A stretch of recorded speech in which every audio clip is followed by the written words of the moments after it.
तो ये हम आ गए आज की नेक्स्ट वीडियो की तरफ और यहाँ पे हम जो डिस्कस कर रहे होंगे 41 से लेकर के 50 तक के क्वेश्चन को। और अगली वीडियोस जो होंगी इन 5 के अलावा वो तुम्हारी रिलीज हो जाएंगी 1 से 2 दिन के अंदर, इतना मैं होप करता हूँ, ठीक है। और इसी के साथ हम चलते हैं 41th क्वेश्चन की तरफ, जो कि गिवन है इफ SN = K = 1 से लेकर के मतलब A1 + A2 + A3 A4 इस तरीके से गिवन है, ठीक है। तो अगर हमें देखना हो तो अगर SN + 1 - SN हमें करना हो तो कितना आ जाएगा, limit n tends to infinity और ये आ जाएगा AN + 1 अपॉन रूट, ये क्या गिवन है तुम्हारा 1 से लेकर के n तक के सम, मतलब 1 + 2 + 3 + 4, तो कितना होता है n + 1/2, ठीक है। यहाँ से कितना आ गया, limit n tends to infinity √2 times AN + 1 upon root n times n + 1, ठीक है। अब एक चीज़ देखो कि ये ऊपर कुछ कांस्टेंट गिवन है तुम्हें, ठीक है, और नीचे जो है तुम्हारा ये कितना बन रहा है, इन्फिनाइट। तो कांस्टेंट अपॉन इन्फिनाइट कितना होता है, 0। That is the correct answer of this question. और इसी के साथ हम चलते हैं आज के अगले क्वेश्चन की तरफ। तो ये हम आ गए आज के नेक्स्ट क्वेश्चन की तरफ और यहाँ पे हम क्या करते हैं कि देखो e⁻1 3 और 5 इस तरीके से दिखेगी और e⁻2 + 4 + 6 इस तरीके से दिखेगी। तो हम इसको एक बार लिख लेते हैं, limit n tends to infinity और e⁻1 + 3 + 4 + so on till n-1, ठीक है। और ऐसे ही a की पावर कितनी आ रही है, 2 + 4 + इस तरीके से n तक, ठीक है।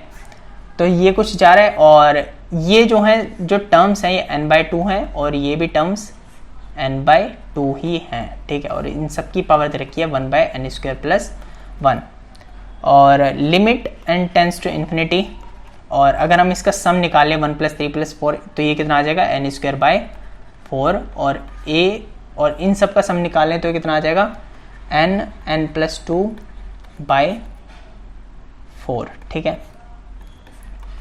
अब अगर इस चीज़ में नोट करो तुम तो n की पावर अगर मैं इन्फिनिटी लिखता हूँ तो ये इन्फिनिटी की पावर 0 करके कोई फॉर्म बन रही है, ठीक है। और इस फॉर्म में हमारा सबसे बढ़िया तरीका रहता है कि हम लॉग ले लेते हैं। तो अगर मैं log y = कर दूँ 1/n² + 1 log e⁻n²/4 e⁻n + 2/4, ठीक है। यहाँ पे लिमिट भी है, ठीक है, यहाँ पे लिमिट देख लेना। और इसी के साथ जब हम देखेंगे तो हम इसको n²/4 को बाहर निकाल देंगे, इस तरीके से सारी चीज़ें करेंगे। तो जब तुम इसको वैल्यू निकालोगे तो log y की वैल्यू जो तुम्हारी है एट दी एंड आ जाएगी तुम्हारी 1/4 1 + log a, ठीक है। तो यहाँ से जो तुम्हारी वैल्यू आ गई y की पावर 4 की वैल्यू आ गई EA। तो y की वैल्यू कितनी आ गई, EA की power 1/4 and that is the correct answer of this question. और इसी के साथ हम चलते हैं आज के अगले क्वेश्चन की तरफ। तो ये हम आ गए आज के नेक्स्ट क्वेश्चन की तरफ। यहाँ पे हमें देखा है late fx = x⁻k where k belongs to R, the value of k so that f is differentiable n-1 times at x = 0 but not differentiable n times at x = 0. It means it should be less than n and greater than n-1. तो हमें n से जो है छोटा रखना है और n-1 से बड़ा रखना है। तो वो वैल्यू जो गिवन ऑप्शन है उनमें से कौन सी हो सकती है, 3n - 2/3 और वही जो है वो हमारा करेक्ट आंसर हो जाएगा। और इसी के साथ हम चलते हैं आज के अगले क्वेश्चन की तरफ। तो ये हम आ गए आज के नेक्स्ट क्वेश्चन की तरफ और यहाँ पे जो तुम्हें एक ऑप्शंस में y1 y2 ये सब दे रखे हैं ना, इसका मतलब है dy/dx और इसका मतलब है d²y/dx², इस तरीके से गिवन है, ठीक है। तो अगर हम देखें तो y = अगर y' अगर मैं y1 निकालूं तो वो कितना आ जाएगा, 8x⁻7 + e⁻x। ऐसे जब y2 निकालूं तो ये आ जाएगा 56x⁻6 + e⁻x। ऐसे y3 निकालूं तो कितना हो जाएगा, 56 टाइम्स 6x⁵ + e⁻x और सो ऑन। और जब हम x के मतलब y8 निकालेंगे ना तो वो आ जाएगा 8 फैक्टोरियल, ठीक है, और प्लस e⁻x और y9 इज इक्वल टू आ जाएगा e की पावर x। अब देखो y9 के बाद तुम y10 करोगे, वो भी e की पावर x रहेगा, y11 भी e की पावर x रहेगा, y12 भी e की पावर x रहेगा। तो ये सारी जो है जितनी भी बराबर आएंगी, y9 के बाद जितनी भी हैं वो y9 के बराबर ही रहने वाली हैं, ठीक है। और ऑप्शंस में से तुम्हें ये देखना है कौन सा, शायद y9 is equal to y12 जो तुम्हें दे रखा है वो तुम्हारा करेक्ट आंसर हो जाएगा, ठीक है। इसी के साथ हम चलते हैं आज के नेक्स्ट क्वेश्चन की तरफ। तो ये हम आ गए हैं आज के नेक्स्ट क्वेश्चन की तरफ। यहाँ पे हमें क्या दे रखा है, F X is equal to X minus mod X minus 25। तो अगर मेरे को जी एक्स लिखना हो तो मैं कैसे लिखूंगा इसको, एक्स माइनस 25 माइनस 25, ठीक है।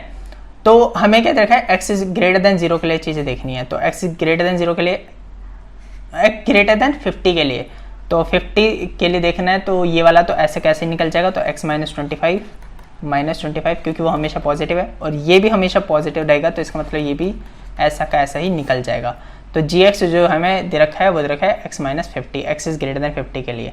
तो जी डैश एक्स कितना हो गया, 1, and that is the correct answer of this question. और इसी के साथ हम चलते हैं आज के अगले क्वेश्चन की तरफ। तो ये हम आ गए आज के नेक्स्ट क्वेश्चन की तरफ, और यहाँ पे देखा है a particle moves along the curve 6y is equal to x cube plus 2, the point on the curve at which y coordinate is changing 8 times as fast as the x coordinate। तो अगर हम यहाँ पे differentiation करें तो 6 dy t के respect में करें तो dy by dt is equal to 3x square dx by dt। और सेकंड कंडीशन हमें क्या रखी है, the point on the curve at which the y coordinate is changing 8 times as fast as the x coordinate. इसका मतलब जो हमें dy by dt है वो दे रखा है 8 times of dx by dt। तो मैं इस इक्वेशन को न्यूमरेटर रख के और इस इक्वेशन को डिनोमिनेटर रख के कट कर देता हूँ। तो dy by dt तो कट हो जाएंगे, तो आ जाएगा 6 is equal to 3x square by 8, और 3 2 जा 6, और यहाँ से x की वैल्यू जो तुम्हारी है वो आ जाएगी प्लस माइनस 4। अब x is equal to plus minus 4 के लिए जब तुम y की वैल्यू निकालोगे तो x इज इक्वल टू 4 के लिए जो y की वैल्यू तुम्हारी आएगी वो आएगी तुम्हारी 11 शायद से, और x is equal to minus 4 के लिए जो तुम्हारी y की वैल्यू आएगी माइनस 31/3। और यही जो तुम्हारे आंसर हैं वही करेक्ट आंसर हो जाएंगे। और इसी के साथ हम चलते हैं आज के अगले क्वेश्चन की तरफ। तो ये हम आ गए आज के नेक्स्ट क्वेश्चन की तरफ, और यहाँ पे रखा है the rate of increase of area of a circle is not constant but the rate of increase of perimeter is constant, then the rate of increase of area varies, ठीक है। तो हमें क्या रखा है, अगर मैं p मान लेता हूँ जो है ये पैरामीटर है, तो 2πr हो गया, और dp बाई dt की वैल्यू क्या आ जाएगी 2πdr बाई dt। ऐसे ही जब मैं एरिया लिखूंगा तो एरिया कितना है पाई आर स्क्वायर, तो D A by D T कितना हो जाएगा 2πr dr बाई dt, ठीक है।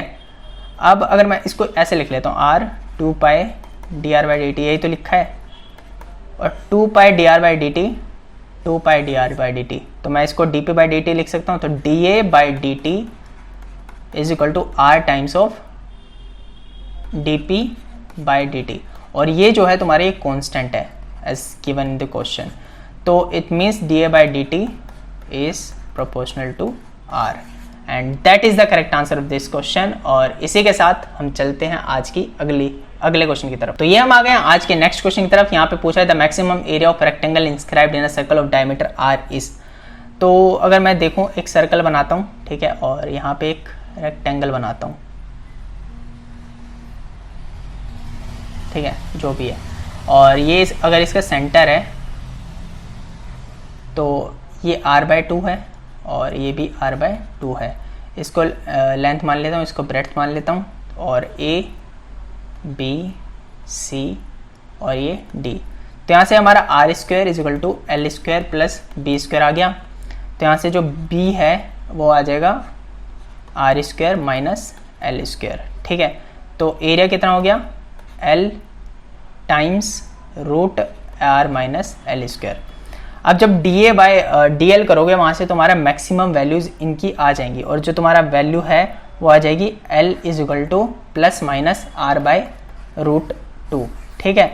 अब इसमें पुट करेंगे तो एरिया की वैल्यू कितने आ जाएगी इसमें, तो l मतलब अगर एरिया निकालना है तो r की वैल्यू रखेंगे हम यहाँ पे, मतलब l की वैल्यू रखेंगे तो ये आ जाएगा area is equal to R by √2 और रूट आर स्क्वायर बाय 2 बन जाएगा, तो ये आ जाएगा R square by 2 and that is the correct answer of this question. और इसी के साथ हम चलते हैं आज के अगले क्वेश्चन की तरफ।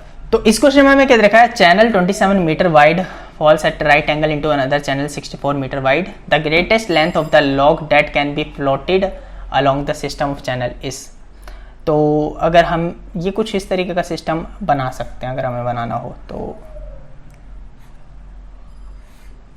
तो हमें जो ये देखा है ये 27 मीटर है और यहाँ से एक रोड जा रही है जो यहाँ पे टच करेगी और यहाँ से ऐसे निकलेगी और ये कितना वाइड है, ये है 64, ठीक है। अगर ये थीटा है तो ये भी थीटा है, नहीं ये यहाँ से ये 90 माइनस थीटा है, ठीक है, 90 माइनस थीटा। तो अगर हमें निकालना हो तो इक्वेशन एफ थीटा की फॉर्म में अगर हमें रोड की लेंथ निकालनी हो तो कितनी आ जाएगी, 27 by sine theta plus 64 by cos theta. और हमें थीटा मतलब मैक्सिमा निकालना है इसका, तो F dash theta is equal to 0 रख देंगे, तो वहाँ से जो हमारी tan थीटा की वैल्यू है वो आ जाएगी 3/4, ठीक है। तो tan थीटा की वैल्यू आ गई और यही वैल्यू हम इसमें पुट कर देंगे तो कैसा 27 बाय, अगर tan थीटा 3/4 है तो साइन थीटा कितना हो जाएगा 3/5 प्लस 64 और ये cos थीटा हो जाएगा 4/5 और जब इस वैल्यू को फाइंड करोगे तो कितना आ जाएगा 125 and that is the correct answer of this question. और इसी के साथ हम चलते हैं आज के अगले क्वेश्चन की तरफ। तो ये हम आ गए आज के नेक्स्ट क्वेश्चन की तरफ। यहाँ पे है 2 towns A and B are 60 kilometre apart. A school is to build to serve 150 student in town A and 50 student in town B.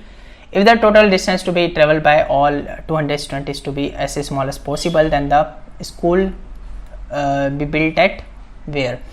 तो मान लेते हैं स्कूल से जो डिस्टेंस है A का वो है तुम्हारा x, तो B से कितनी दूरी हो गई 60 माइनस x, तो डिस्टेंस कितना होगा, इसको चलना पड़ेगा 150x और नीचे वाले को चलना पड़ेगा तुम्हारा 50 टाइम्स 60 माइनस x, तो टोटल डिस्टेंस कितना आ गया 150x प्लस 50 60 माइनस x, तो यहाँ से तुम्हारा आ गया 100x प्लस 3000, ठीक है। तो अगर हमें इसकी मैक्सिमा निकालना है, अगर मेरे को इसका मतलब ये मिनिमा करना है, डिस्टेंस हमें जो है कम से कम रखना है, तो कम से कम कब रख सकता हूँ, अगर मैं x की वैल्यू को 0 पुट कर दूँ। अगर मैं x की वैल्यू 0 रख दूंगा तो 3000 जो है वो मिनिमम वैल्यू रहने वाली है, तो मतलब x की वैल्यू 0 हो जाएगी। तो a से जो दूरी है वो 0, मतलब a पे ही स्कूल बना दिया जाए तो वो जो है वो सबसे बढ़िया बात रहेगी, कम से कम डिस्टेंस पड़ेगा सभी लोगों के लिए, मतलब मिक्स करके, ठीक है। And that is the correct answer of this question. और इसी के साथ आज की वीडियो होते हैं खत्म, फिर मिलेंगे नेक्स्ट वीडियो में, तब तक के लिए बाय बाय।